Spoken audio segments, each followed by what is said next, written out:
নমস্কার বন্ধুরা, মাই অ্যাস্ট্রোলজি চ্যানেলে আপনাদের সকলকে জানাই স্বাগত। আমি অ্যাস্ট্রোলজার প্রদ্যুৎ আচার্য। এই ভিডিওতে আমি আপনাদের সঙ্গে আবার একটি নতুন হাতের রেখার বিচার বিশ্লেষণ করে দেখাবো। হাতের রেখার বিচার বিশ্লেষণ করবার জন্য আমি যে ব্যক্তির হাতের ছবি নিয়েছি তার বর্তমান বয়স প্রায় 54 বছর। আমি এই হাতের ভালো মন্দ শুভ অশুভ সমস্ত বিষয় আপনাদের সঙ্গে বিস্তারিতভাবে আলোচনা করব।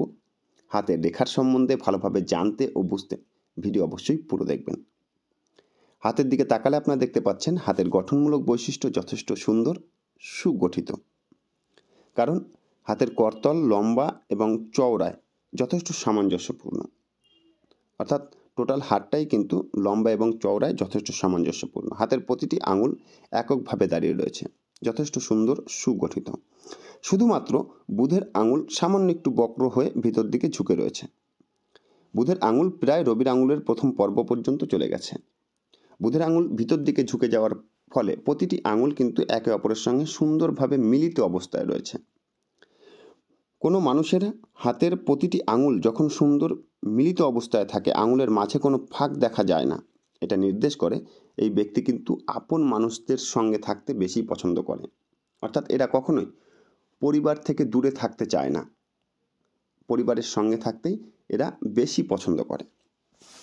এরপরে গ্রহের ক্ষেত্রগুলো দেখলে আপনারা বুঝতে পারবেন যে এই হাতে সর্বাধিক শক্তিশালী যে গ্রহের ক্ষেত্রগুলো দেখা যাচ্ছে তা হলো রবির ক্ষেত্র, শনির ক্ষেত্র, বুধের ক্ষেত্র এবং বৃহস্পতির ক্ষেত্রও কিন্তু যথেষ্ট ভালো, কিন্তু তুলনামূলকভাবে এই তিনটি গ্রহের স্থানের থেকে বৃহস্পতি একটু দুর্বল। দেখুন, রবিকে বলা হয় মান যশ প্রতিষ্ঠার কারক। রবির আঙুল এককভাবে দাঁড়িয়ে রয়েছে এবং রবির ক্ষেত্র যথেষ্ট সুন্দর, সুগঠিত। সেখানে সুন্দর একটি রবি রেখাও দেখা যাচ্ছে। একটু জুম করে দেখালে আপনারা দেখতে পাবেন যে সুন্দর একটি রবি রেখা তো রয়েছেই, আর সূক্ষ্মভাবে একটি সুন্দর আরেকটি রবি রেখা তৈরি হচ্ছে। এখানে রবির ক্ষেত্রে উপর থেকে একটা রেখা নেমেছে, এটাও কিন্তু রবির ক্ষেত্রকে যথেষ্ট সাপোর্ট করে এবং রবির শক্তিকে অনেক বেশি বৃদ্ধি করে। রবিকে বলা হয় মান যশ প্রতিষ্ঠার কারক। যাদের হাতে রবির ক্ষেত্র যথেষ্ট শক্তিশালী থাকে এবং তার সঙ্গে একটি রবি রেখা থাকে, তাদের মান যশ প্রতিষ্ঠা যথেষ্ট ডেভেলপ হয়। এরা যথেষ্ট আত্মবিশ্বাসী হয়।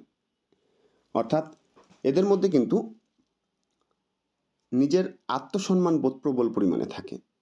অর্থ সম্পদের চাইতে নিজের আত্মসম্মানের দাম এরা অনেক বেশি মূল্য দেয়। অর্থাৎ যান যায় যাক, কিন্তু মান না যায়, এই ধরনের একটা মানসিকতা কিন্তু এদের মধ্যে থাকে। রবি শক্তিশালী হলে তারা কর্মে বিশ্বাসী হয়। অর্থাৎ তারা ঈশ্বর প্রবণতা তাদের মধ্যে থাকলেও তারা কিন্তু কর্মকেই বেশি ভরসা করে। আর এনার মধ্যে আধ্যাত্মিকতা অবশ্যই থাকবে, কারণ এনার শনির ক্ষেত্র যথেষ্ট সুন্দর, সুগঠিত। শনিকে বলা হয় কর্ম ফলদাতা বা ভাগ্যপতি। এই হাতে শনির ক্ষেত্র যথেষ্ট সুন্দর, সুগঠিত। সেখানে একটি সুন্দর ভাগ্যরেখাও রয়েছে। ভাগ্যরেখা শনির ক্ষেত্রে গিয়ে দুমুখী হয়েছে, অর্থাৎ উপর দিকে দুভাগে বিভক্ত হয়েছে। ঠিক এই জায়গাটা আপনারা দেখতে পাবেন। শনির ক্ষেত্রে ভাগ্যরেখা দুভাগে বিভক্ত হলে তাদের আধ্যাত্মিক দিকে যথেষ্ট রুচি থাকে, তারা যথেষ্ট পরিশ্রমী হয়, কখনো কোনো পরিশ্রম করতে ভয় পায় না।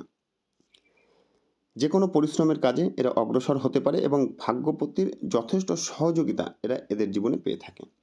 কিন্তু সমস্যা হচ্ছে ভাগ্যরেখা একদম কেতুর ক্ষেত্র থেকে আয়ুরেখা থেকে উঠেছে, এখান থেকে উঠে শনির ক্ষেত্র পর্যন্ত চলে গেছে। কেতুর ক্ষেত্রে এখানে আয়ুরেখা কিছুটা দুর্বল হয়ে পড়েছে। আপনারা যদি একটু দেখেন বুঝতে পারবেন যে এখানে কিন্তু আয়ুরেখা কিছুটা দুর্বল হয়ে পড়েছে, কিছুটা চওড়া হয়ে পড়েছে। তার নিচে আয়ুরেখা কিছুটা অস্পষ্ট রয়েছে, ঠিক এই জায়গায়। এটা স্বাস্থ্য সংক্রান্ত নেগেটিভ ফল ইঙ্গিত করে। এবং ভাগ্যরেখার মাঝামাঝি অবস্থানে এরো রেখা দ্বারা ভাগ্যরেখা কেটে গেছে রাহু রেখার দ্বারা, অর্থাৎ ভাগ্য বিপর্যয়ও কিন্তু নির্দেশ করে। তার উপরে ভাগ্যরেখার যে অংশটুকু রয়েছে সেটা যথেষ্ট সুন্দর, সুগঠিত। কিন্তু যেহেতু একটি ভাগ্যরেখা রয়েছে, তাই ভাগ্য বিপর্যয়ের মুখোমুখিও কিন্তু এনাকে অবশ্যই হতে হবে। শনিদেব যথেষ্ট শক্তিশালী, ভাগ্যপতির শুভ প্রভাব এনার মধ্যে রয়েছে। অর্থাৎ তিনি সমস্ত বিপদ কাটিয়ে জীবনে উন্নতির দিকে অগ্রসর হতে পারবে, অর্থাৎ ভাগ্য উন্নতি করতে পারবে। এরপরে বুধের ক্ষেত্র দেখুন। বুধকে বলা হয় বাকশক্তির কারক, বুধ ব্যবসার কারক।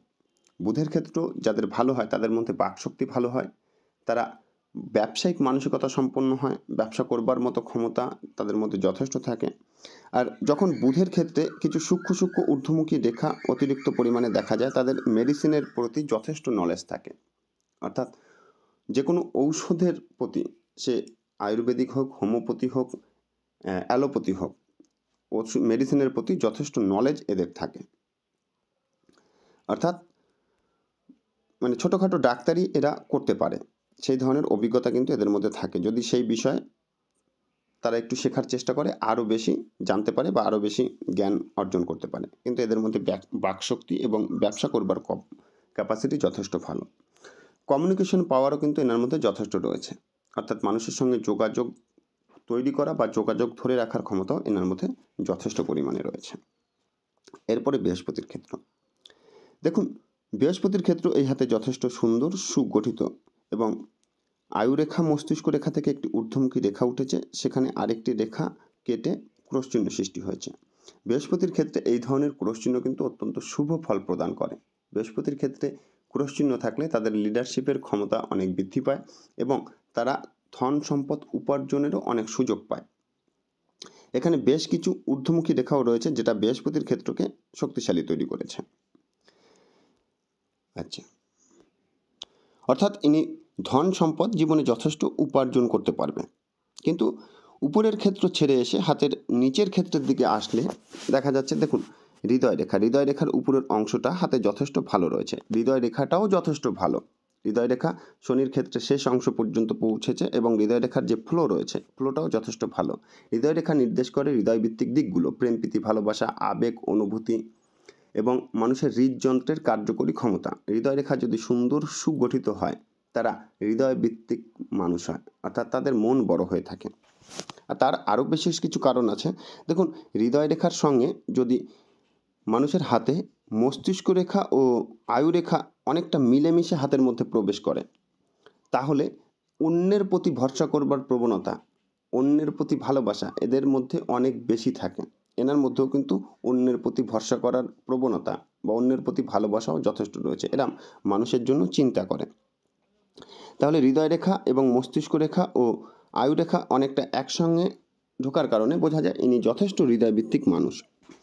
কিন্তু একটু জুম করে দেখলে আপনারা দেখতে পাবেন যে হৃদয় রেখা থেকে অসংখ্য নিম্নগামী রেখা দেখা যাচ্ছে।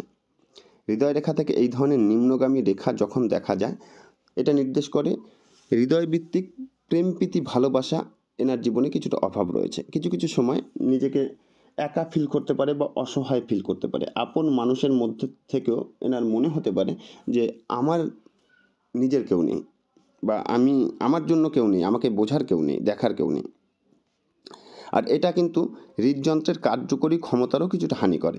এরপরে দেখুন যে হৃদয় রেখা থেকে একটি রেখা রাহুর ক্ষেত্রে প্রবেশ করেছে। এটা কিন্তু মানে হৃদযন্ত্র কার্যকরী ক্ষমতার উপরে অ্যাটাক আসার সম্ভাবনা রয়েছে। অর্থাৎ হার্টের সমস্যা হওয়ার সম্ভাবনা কিন্তু প্রবলভাবে এই হাতে দেখা যায়। আর শুধু হৃদয় রেখা থেকেই নয়, দেখুন, আয়ু রেখা থেকেও মানুষের স্বাস্থ্য বিচার বিশ্লেষণ করা হয়। আয়ু রেখা এখানে কিছুটা দুর্বল হয়ে পড়ার কারণে এনার কিন্তু শারীরিক বেশ কিছু সমস্যা আসার সম্ভাবনা রয়েছে। যেমন পেটের সমস্যা, হার্টের সমস্যা এবং চোখের সমস্যা। এই সমস্যাগুলো হওয়ার সম্ভাবনা প্রবলভাবে রয়েছে।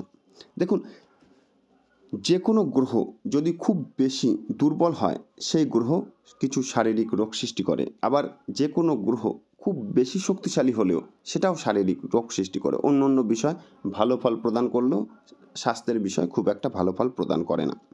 এই হাতে রবির ক্ষেত্র যথেষ্ট শক্তিশালী। রবিকে চোখের কারক গ্রহ বলা হয়, বিশেষ করে রবি ডান চোখের কারক। আর এরপরে চন্দ্রের ক্ষেত্রেও কিন্তু দুর্বল।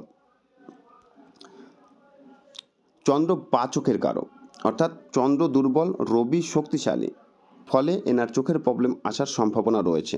দ্বিতীয়ত, এনার আয়ুরেখা দুর্বল হওয়ার কারণে স্বাস্থ্যহানি হওয়ার সম্ভাবনা আছে। তৃতীয়ত, এনার হার্টের সমস্যা হওয়ার সম্ভাবনা রয়েছে। চতুর্থ, এনার যে স্বাস্থ্যরেখা, যাকে বুধ রেখা বলা হয়, সেখান থেকে মানুষের স্বাস্থ্যেরও বিচার করা হয়। তো বুধ রেখা যদি অস্পষ্ট হয় এবং কেতুর ক্ষেত্রেও কিন্তু যদি দুর্বল হয়, তাহলে কিন্তু মানুষের পেটের সমস্যা হওয়ার সম্ভাবনা অনেক বেশি বৃদ্ধি পায়। এরপরে আয়ুরেখা শুক্রের ক্ষেত্র। দেখুন, আয়ুরেখা থেকে মানুষের জীবনী শক্তির বিচার বিশ্লেষণ করা হয়। আয়ুরেখা নিচের দিকে যথেষ্ট দুর্বল প্রকৃতির, অর্থাৎ এনার মধ্য বয়সের পর থেকে শারীরিক দুর্বলতা ধীরে ধীরে বাড়বে, জীবনী শক্তি যথেষ্ট কমতে থাকবে। আয়ুরেখা থেকে সেটা বিচার বিশ্লেষণ করা যাচ্ছে। শুক্রের ক্ষেত্র মোটামুটি অবস্থায় রয়েছে। শুক্রের ক্ষেত্র খুব খারাপ বা খুব ভালো নয়, অর্থাৎ এনার জীবনের যে শখ আহ্লাদ রয়েছে সেগুলো পূরণ হওয়ার সম্ভাবনা রয়েছে, এবং শুক্র কিন্তু এনার রোগ রিকভারি করবার ক্ষমতাও যথেষ্ট প্রদান করবে, সেখান থেকে কোনো সমস্যা নেই।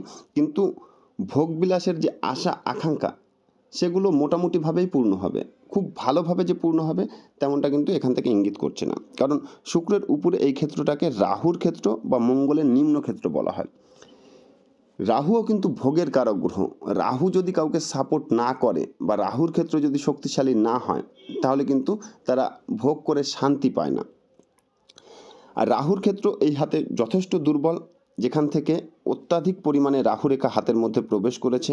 প্রথমে আয়ুরেখাকে কেটেছে, পরে মস্তিষ্ক রেখাকে কেটেছে, যেটা নির্দেশ করে যে স্বাস্থ্য সংক্রান্ত কিছু সমস্যা এনার জীবনে অবশ্যই থাকবে। তার সঙ্গে মস্তিষ্ক রেখা কাটার কারণে যে রাহুর প্রভাবে জীবনে কিছু ভুল সিদ্ধান্ত নেওয়ার প্রবণতাও রয়েছে। দেখুন, আয়ুরেখা মস্তিষ্ক রেখা অনেকটা মিলেমিশে হাতের মধ্যে প্রবেশ করেছে, সে কথা সত্য, কিন্তু একটু জুম করে দেখালে আপনারা বুঝতে পারবেন যে মস্তিষ্ক রেখা কিন্তু সম্পূর্ণ ওই পর্যন্ত যায়নি। মস্তিষ্ক রেখা উঠেছে এখান থেকে, আর মস্তিষ্ক রেখা ফলে ছোট হয়েছে। আবার এই মস্তিষ্ক রেখার উপরেও কিন্তু রাহু রেখার প্রভাব রয়েছে, ঠিক এইভাবে। তো মস্তিষ্ক রেখা থেকে নির্দেশ করা হয় মস্তিষ্কের কার্যকরী ক্ষমতা, অর্থাৎ শারীরিক বিভিন্ন প্রবলেমের কারণে বা বিভিন্ন ধরনের বিভিন্ন সমস্যার কারণে মস্তিষ্কের কার্যকরী ক্ষমতার কিন্তু কিছুটা হানি হওয়ার সম্ভাবনা রয়েছে। তারপরে মস্তিষ্ক রেখা চন্দ্রের ক্ষেত্রের দিকে কিছুটা হেলে রয়েছে, এবং চন্দ্র এই হাতে যথেষ্ট দুর্বল। চন্দ্রকে বলা হয় মনের কারক। মস্তিষ্ক রেখা যখন চন্দ্রের ক্ষেত্রের দিকে হেলে পড়ে তারা কল্পনাপ্রবণ হয়। এবার চন্দ্র যদি শক্তিশালী হয় তাদের মধ্যে পজিটিভ কল্পনা থাকে, আর যদি নেগেটিভ হয় তাহলে তাদের মধ্যে নেগেটিভ কল্পনা থাকে, অর্থাৎ দুশ্চিন্তা দুর্ভাবনা করবার প্রবণতা এনার মধ্যে অনেক বেশি পরিমাণে দেখা যাচ্ছে। এরপরে এনার বৃদ্ধাঙ্গুলের দিকে তাকালে আপনারা দেখতে পাবেন যে বৃদ্ধাঙ্গুল কিন্তু তুলনামূলক ছোট, এবং এটাকে বলা হয় অনমনীয় বৃদ্ধাঙ্গুলি।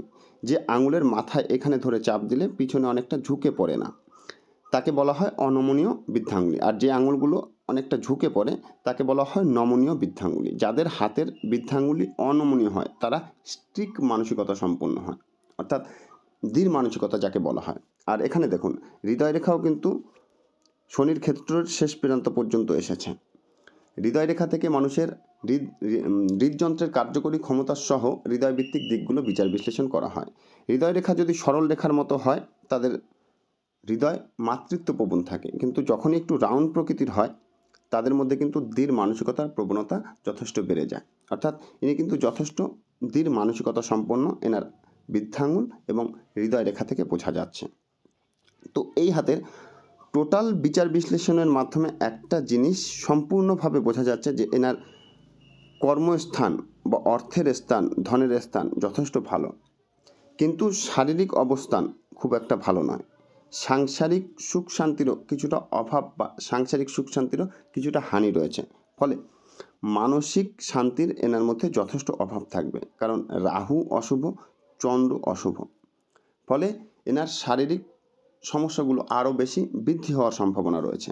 তাই সবার প্রথমে এনাকে ভালো ফল পেতে গেলে মানসিক দুশ্চিন্তা করবার প্রবণতা এনাকে কমাতে হবে। আর মানসিক দুশ্চিন্তা কমানোর জন্য সবথেকে কার্যকরী উপায় হলো ধ্যান করা এবং মন্ত্র জপ করা। যেমন আমাদের বৈদিক শাস্ত্রের প্রধান মন্ত্রগুলোর মধ্যে গায়ত্রী মন্ত্র, মহামৃত্যুঞ্জয় মন্ত্র, এই ধরনের মন্ত্রগুলো যদি রেগুলার নিয়মিত কমসে কম 10 বার, বেশি জপ করলে কোনো সমস্যা নেই, কিন্তু প্রতিদিন নিয়মিত যদি 10 বার করে জপ করা হয় তাহলে মানসিক অশান্তি অনেকটাই দূর হয়। তো বন্ধুরা, আজকের এই ভিডিও এই পর্যন্তই। যদি এই ভিডিও আপনাদের ভালো লাগে অবশ্যই লাইক করে কমেন্ট করে আমাদের জানাবেন। ভিডিও শেয়ার করে অন্যদের জানার সুযোগ করে দেবেন। যারা ইউটিউবে এই ভিডিও দেখছেন অবশ্যই আমাদের চ্যানেল সাবস্ক্রাইব করে আমাদের সঙ্গে থাকবেন। যারা ফেসবুকে আমাদের এই ভিডিও দেখছেন তারা অবশ্যই আমাদের পেজ ফলো করে আমাদের সঙ্গে থাকবেন। ঈশ্বর আপনাদের সকলের মঙ্গল করুক এই বলে এই অনুষ্ঠান শেষ করছি। নমস্কার।